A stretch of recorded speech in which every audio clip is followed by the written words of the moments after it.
Rašytojas. Koks čia dabar? Interneto žiniasklaidoje jau esu kokius 12 metų, nuo 2000-ųjų. Buvau įvairiose vaidmenyse, nuo pat rašytojo iki pat žiniasklaidos ir kaip tik netgi blogų kažkokio tai socialinio tinklo kūrimo vadovas. Taip, kad galiu iš šitą sritį pažvelgti iš įvairiausių kampų. Ne tik tais kaip rašytojas. Dabar tiesiog neaišku, jūsų čia tiek daug prisirinko, tai net nežinau, kiek iš jūsų čia yra rašantis arba bent jau galintis rašyti. Jeigu nesunku, rankytė, tai pakeliam. 1, 2, 3. Nu gerai, trims ir papasakos. Visiems kitiems tada teks pasiklausyti ir pasidžiaugti už mane, kaip galima visą šitą dalyką, kaip iš blogo galima ir uždirbti. Tai prieš 3 metus toj pačioj Login konferencijoje buvo paskelbta informacija, buvo paskelbta statistika apie blogus, kas juos rašo, kaip juos skaito ir kiek iš jų galima uždirbti. Tada pranešėjas Justinas Beinorius, kuris beje yra, atrodo, blogas LT projektų vadovas, įvardino tikslę sumą 255 litus. Tai šita suma buvo juokinga iš tikrųjų ir blogeriai staiga dar vienus metus pasikalbėjo, pasitarė ir visi vieningai nusprendė, kad iš blogo uždirbti neįmanoma. Nereikia ir stengtis. Tiesiog neįmanoma ir viskas. Aišku, jiems dar pridėjo Džiugas Paršonis, žymiausio blogo rašytojas, nežinau, LT tuomet. Ir visi kažkaip ir užmiršo šitą temą. Iš tikrųjų, praėjo tie 3 metai ir aš sakau, kad iš blogo vis dėlto galima uždirbti. Lietuvoje kol kas blogeris iš savo blogo neuždirba, jisai yra tuščiom kišenėm, jisai uždirba iš visur kitur, tik tais ne iš savo blogo. Nes viena priežastis tiesioginė reklama, kuri asocijuojasi su Google AdWords arba banerių reklama, jam sugeneruoja, per mėnesį prikapsi kokie 5 litai, ar 30 litų, jeigu didesnis daugiau lankytojų turintis blogas. Rankos nusvyra ir štai blogeris sako, viskas, iš šito dalyko aš neuždirbsiu. Kitas momentas, kam vis dėlto yra rašomi tie blogai? Kam? Blogeris tiesiog jaučia, kad tai yra savęs išreiškimo kažkoks tai dalykas ir jisai rašo tai savo. Ne kam kitiem, ne verslui, ne bendraminčiams, o savo. Didžioji dauguma, didžioji masė blogerių, kurie iki šiol dar išlaikė tą blogeriškumo dvasią, jie dažniausiai patenkina savo kažkokius tai narcizistinius tokius pusiau reikalavimus ir viską daro savo. O reikėtų tiesiog stengtis rašyti kažkam kitam konkrečiam dalykui, tai daugiau orientuotis į verslą. Tokia būtų ir pradžia to uždarbio.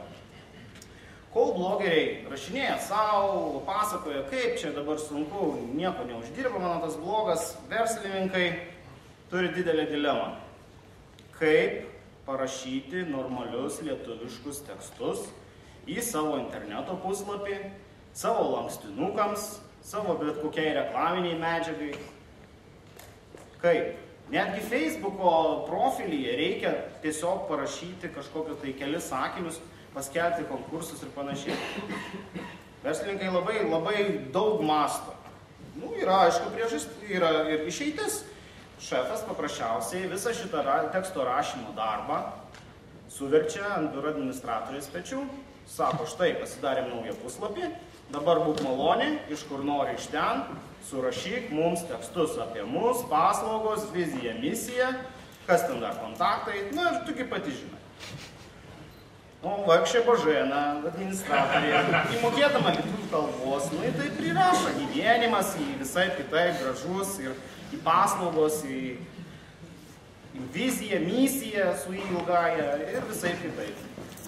Nieko negalima kaltinti, nes įmonės darbuotojai tiesiog ne jų darbas yra rašyti tekstus, ne jų darbas yra išmanyti lietuvių kalbą, ne jų darbas yra mokėti pateikti informaciją, specifinę informaciją, verslo informaciją galutiniam vartotojui, kuris galbūt nesigilina Norintiems pasigilinti yra Wikipedia, o verslo informacija internete tiesiog turėtų pristatyti ir paaiškinti labai paprastais žodžiais, apie ką čia visą tai ir ką vis dėlto įmonė veikia, kokius produktus siūlo. Ką tai dabar daryti? Biuro administratorės darbo valanda yra brangi. Jeigu turint omeny, kad jai reikia ir darbo vietos, ir dar plus kolegų konsultacijų, papildomai dozė kavos ir visų kitokių dalykų. Kyla klausimas, tada šitie verslininkai klausia, gal turit pažįstamą žurnalistą? Nu, ne visi turi pažįstamus žurnalistus, nes pirmiausiai žurnalistas asocijuojasi su raštingu žmogumi, kuris gali parašyti bet kokį tekstą. Jeigu taip gilintis į visuomenės informavimo įstatymą, ir čia neseniai Liutauro Ulevičiaus tokio tinklaraštininko iškeltas mintis, kad blogeris yra tas pats žurnalistas, nes žurnalistas yra žmogus, kuris rengia ir viešai pateikia informaciją. Taigi visi blogeriai yra tie patys žurnalistai. Jeigu nepažįstam žurnalistų, tai gal galima visą šitą darbą patikėti blogeriams. Blogeris, sakykime, valandos trukmės darbą gali tikrai padaryti keletą kartų pigiau už tą pačią biuro administratorę ir daug kokybiškiau. Nesakau, kad labai kokybiškai, nes susidurėm su specifinė verslo žodžiais, terminais, su pačios paslaugos specifika. Tačiau tai nebūtų jos tiesioginis darbas ir nereikėtų patiems verslininkams stengtis išlaužti to, ko jie negali padaryti. Dabar blogeriai, sakykime, štai, jie sumasto, kad vis dėlto gal reikėtų užsidirbti. Užsidirbti galima papildomai. Tai iki tol, kol blogerio darbas bus apmokamas, sakykime, pilno etatu, kol tai bus vienintelis darbas, už kurį gaunama pakankamai pinigų, kad pragyventų, nu, tai nueinamas ilgas kelias. Iš tikrųjų, reikėtų pradėti nuo pačios pradžios, nuo paprastų papildomų darbelių. Jeigu, sakykime, žmogus, kuris yra raštingas, sumasto, kad jam reikia prisidurti, iš karto kyla klausimas. Nuo ko dabar aš pradėsiu? Ką aš darysiu pirmiausiai? Ką reikėtų daryti? Trupučiuką pristatysiu dar maždaug kokios yra kainos. Iš tikrųjų, kiek galima uždirbti? Ar apsimoka dirbti? Sakykime, blogo įrašas, kuris yra 300-500 žodžių ilgumo, tai yra puslapis. Rinkoje gali kainuoti apie 50 litų. Jo parašymas užtrunka maždaug valandą laiko. Nu, plus, jeigu jis informacijos reikėtų rinkti daugiau, tada gali 2 valandas. Valanda 50 litų. Neblogas uždarbis. Interneto tekstas, interneto puslapiui taip pat gali būti įvertintas 50 litų, sakykime, už puslapį mokesčių. Įmonės paprastai turi savo puslapiuose naujienų skyrelį. Kas tenai atsiranda? Iš tikrųjų, ten yra 200-300 žodžių ilgio naujienos, kurios svarbios pačiai įmoniai, gal nesvarbios niekam kitam daugiau, bet jas reikia rašyti, nes tai buvo sugalvota. Dizaineriai padarė tokį puslapį ir dabar naujienas reikia rašyti. Kas jas rašys? Vėlgi administratorė. Tai gal administratorė pasakys, kad už 30 litų man parašytų jas profesionalus blogeris. Lankstinuko tekstas, toks labai dažnas tekstas, kurio reikia verslui. Nu, tiesiog vos ne kas mėnesį, kas 2, tikrai normaliai įmonei prireikia kažkokio tai lankstinuko. Toliau lendam į sudėtingesnius dalykus, pranešimas spaudai. Ryšių su visuomenė agentūra už pranešimo spaudai parašymą ir išplatinimą berods 400 litų ima.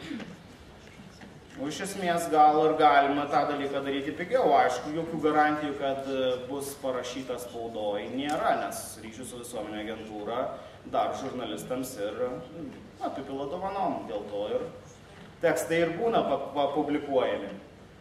O variantas, kad gali tekti samdyti žmogų iš pašalies, kuris yra dirbantis ryšių su visuomenės srityje, bet ne ryšių su visuomenė agentūrai. Paprasta pavienį rašytoją. Yra įvairiausių produktų aprašymai, toksai žanras, kuris Lietuvoje dar tik tai pradeda atsirasti. Dažniausiai tai dabar asocijuojama su telefonais, nauji telefonai, jeigu pastebėtume blogosferą, karts nuo karto atsiranda jau netgi su nufilmavimais, kaip visas atrodo ir panašiai. Tai yra produkto aprašymas, užsienyje šitas dalykas daromas jau seniai. Straipsniai pilietinėje žiniasklaidoje yra nauja vis dėlto teksto rūšis. Kai atsirado Delfi pilietis arba įkrauk 15 minučių, verslas pamatė, kad tam tikrais būdais parašytą tekstą galima tenai prastumti be didesnių redagavimų. Neminint galbūt net pačios įmonės pavadinimo, tiesiog aprašant tam tikrą paslaugą kaip naujovę ir panašiai. Žmonės susidomėję, pakomentavę, jie pradeda ieškoti, domėtis ir aišku ateina pas būtent į to verslo puslapį, kurie užsako tokius straipsnius. Nepaslaptis, tokius reikia kažkam parašyti, bet reikia parašyti labai sumaniai ir gražiai. Tai vat, netgi blogeris galėtų parašyti ir tokius dalykus. Galų gale, pats pagrindinis dalykas. Bet kuriai prekiai reikia aprašymo elektroniniai parduotuviai. Negalima padėti vien tik tai nuotrauką ir sakyti, štai naujausias Lumia telefonas. Viskas, pirkit. Reikia kažkokio tai aprašymo. Ta dalyką, jeigu pastebėjote kokią pigų LT ar dar kažką, jie labai pasistengia, investuoja nemažai pinigų ir pateikia normalų prekės aprašymą. Štai išvardinau tik tai kelias tekstų rūšis, kurias gali rašyti paprastas blogeris, šiek tiek besidomintis viena ar kita sritimi. Žmogus raštingas, galintis aiškiai ir paprastai dėlioti mintis, nesudėtingais terminais, nesudėtingais žodžiais ir neinvestuodamas tai daug laiko. Tam tiems, kam reikia mokslinių tekstų, tie žino jau, kur juos rasti, tai yra studentai, tai yra dėstytojai ir panašiai. Aišku, nieks nesako, kad apie lazerius bet kuris blogeris galėtų parašyti, tikrai ne. Yra tam tikros specifinės temos, kurios dėja, jas reikia rašyti tik tais profesionalams. Bendrinės temelės, kurias gali rašyti visi, tinka visiems blogeriams. Dabar pirmas klausimas. Visai neblogi tie pinigėliai. Kaip čia dabar? Visai kaip nežinojau. Ką dabar jau man daryti, jeigu aš čia norėčiau pradėti? Pirmiausias dalykas, kaip ir norint laimėti milijoną, reikia nusipirkti loterijos bilietą. Nes lietuviai dažnai sako, noriu laimėti milijoną, bet loterijos bilieto neperka. Tai va tas loterijos bilietas ir būtų paprasčiausias paskelbimas apie save, kaip intencija, kad aš noriu rašyti pagal užsakymą, aš noriu rašyti už pinigus arba kitokią atsiskaitimo formą. Pinigai yra ne vienintelė atsiskaitimo forma. Ir tai geriausiai padaryti yra tam pačiam savo tinklaraštyje. Didelė dalis tinklaraščių, kai tu bandai su jais susisiekti dėl nuorodų apsikeitimo, dėl reklamos, tiesiog net nesivargina pateikti kontaktų. Ką jau čia dabar kelis sakinius, kad sveiki, aš esu toks ir toks. Jeigu norite išvysti savo produkto aprašymą mano blogę, prašau su manim susisiekite. Aš darau tai kainą 30 litrų ar 50 litrų. Pirmiausias dalykas, ką reikia norintiems užsidirbti papildomai, tiesiog paskelbti apie tai aiškiai ir suprantamai viešai kartu su kontaktais. Ryšių su visuomenės agentūros, SEO paslaugas teikiančios įmonės, reklamos agentūros ieško tokių žmonių. Taip pat, kas čia dar jų ieško? Yra keletas. Taip pat tos pačios biuro administratorės, kuriams šefas numetė ant galvos tokią neįveikiamą užduotį surašyti, paprašyti gražiai įmonės veiklą. Jos irgi ieško tokių žmonių, kurie galėtų ne tik tai savo blogę, bet ir pas juos parašyti apie paslaugas gražia suprantama kalba. Aišku, dabar tolimesni veiksmai. Ką blogeriui pirmiausia reikėtų padaryti, kad jau jisai realiai galėtų įeiti į šitą rašytojų rinką? Galimas toksai variantas kaip naujo tinklaraščio susikūrimas, dažniausiai tai turbūt bendrai apie verslą. Didžioji dalis tinklaraščių irgi yra apie bet ką. Apie bet ką. Vieną kartą aš rašau apie telefoną, kitą kartą rašau apie paukščiuką, kurį matau už lango. Tai kad atsirastų skyrelis verslas, tai tikrai nėra sudėtinga. Sakykime, verslui, norintiems užsakyti straipsnius, reikia pasižiūrėti į kokybę, į rašymo stilistiką, kaip žmogus sugeba rašyti. Rašydamas apie paukštelius ir telefonus galbūt ne visai atskleidžia šito poreikio. Tai aš, pavyzdžiui, rekomenduočiau pradedantiesiems rašytojams paruošti 5 temas: paskolos internetu, lėktuvų bilietai, buhalterinės paslaugos, plastikiniai langai, pirkimas internetu. Sakykime, tokios 5 temas, nes jas dažniausiai užsakinėja, šitom temom daugiausiai užsakinėjama yra straipsnių, blogų, už kuriuos yra mokami pinigai. Viską kalbu iš savo patirties, nes tos temas jau man čia stovi. Reiškia, bet kuriems norintiems, tai aš su mielu noru jas ir perlįšiu. Kitas momentas, ką reikėtų blogeriui pradėti daryti, tai domėtis paieškos sistemų veikimo principais ir SEO. Be šito dalyko, tie visi blogai, jų išpopuliarinimas, jų iškilimas ir jų nauda klientui iš tikrųjų atsirima į tai. Tai yra asmeninis puslapis, tu jo neperki, jam neperki reklamos Google AdWords, tu nereklamuoji jo kažkur, tu nedarai kažkokias bendruomenės, kuri už tave reklamuotų kažkokių sprendimų. Dėl to belieka vienintelis dalykas, kad būtų randamas puslapis paieškose. Aišku, galima dar paskelbti, paspaminti apie save. Kaip kad kai kurie daro nemokamuose skelbimų puslapiuose. Ne, pats taip nedarau, bet mačiau ne vieną. Sako, veiksminga. Dabar ieško ne tik tai biuro administratorės ir verslas, bet ir mokesčių inspekcija. Dėl to pirmiausia reikėtų nuspręsti, ar norim dirbti legaliai, ar norim dirbti nelegaliai. Jei nelegaliai, tada suras. Jeigu legaliai, tada pats pas juos eini ir sakai, aš noriu verslo liudijimo, arba aš noriu daryti individualią veiklą. O kitas variantas, tiesiog eini į įmonę ir sakai, aš jums parašysiu tekstą, bet darom autorinę sutartį. Visų sutarčių pavyzdžius internete galima rasti, taip kad čia nėra kažkoks tai labai didelis popierizmas. Jeigu per mėnesį tau reikia parašyti 3 ar 4 popierėlius, tai tikrai nėra pasaulio pabaiga. Taip, šitą visą veiklą galima paprastai paimti ir paversti legaliu darbu, legaliom pajamom, kurias paskui metų gali deklaruojama. Rodo, kad man jau reikia plaukti iš čia. Aš teikiu paslaugas, kaip čia pasakė, bet šiandien aš jų nenoriu reklamuoti. Tiesiog, jeigu reikia kam nors patarimo, juos dalinu nemokamai į kairę, į dešinę. Ne, iš tikrųjų, kas per mane, pavyzdžiui, kas kreipėsi Facebook'e, tai visada neatsisakiau ir padėjau ir papasakojau kažkiek, tai daviau kažkokių tai nuorodų, daviau kažkokių žinių. Dažniausiai žmonės klausia, kiek kainuoja, kaip įvertinti paslaugas ir panašiai. Kaip blogą populiarinti, ką daryti ir panašiai. Tai, sakykime, jeigu susirasit mane Facebook'e, aš su mielu noru jums asmeniškai nemokamai papasakosiu, kaip jums galima uždirbti iš pinigų, iš blogo rašymo. Ačiū už dėmesį.